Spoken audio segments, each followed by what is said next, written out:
Mataas ang kumpiyansa ni Public Works Secretary Vince Dizon na maaaresto at makukulong ang aabot sa 60 individual na sangkot sa flood control anomalies bago magpasko. Ani Dizon, kabilang rito ang ilang dating DPWH engineers at mga big-time na kontratista.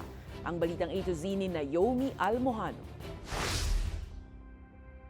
Maraming magpapasko sa kulungan. Ito ang pahayag ni Public Works Secretary Vince Dizon, kaugnay sa mga personalidad na sangkot sa maanumalyang flood control projects. Simple lang naman yan eh.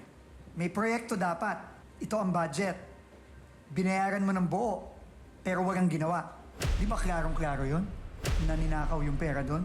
Aniya, bago matapos ang taon, posibleng maaresto na ang aabot sa 60 individual kabilang ang DPWH engineers at top contractors. Kaugnay pa rin ito ng ghost at substandard infrastructure project sa Bulacan, Mindoro, La Union at Davao Occidental. I think hindi na magtatagal at yung unang kaso na final natin noong September 13, malapit ng i-file at dahil doon, makikita nyo na yung mga unang mga tao na makukulong na.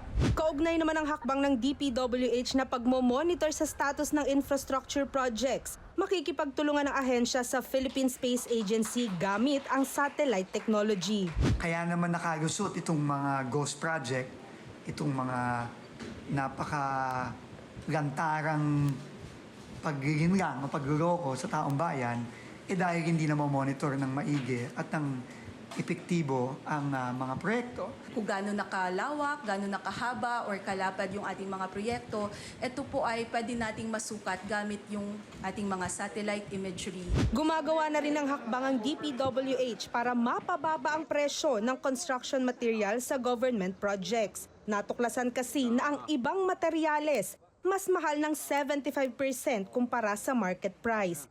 Ani ni Dizon, maaring makatipid ang ahensya ng 60 bilyong piso sa pagtutuwid ng presyo ng materyales sa government projects.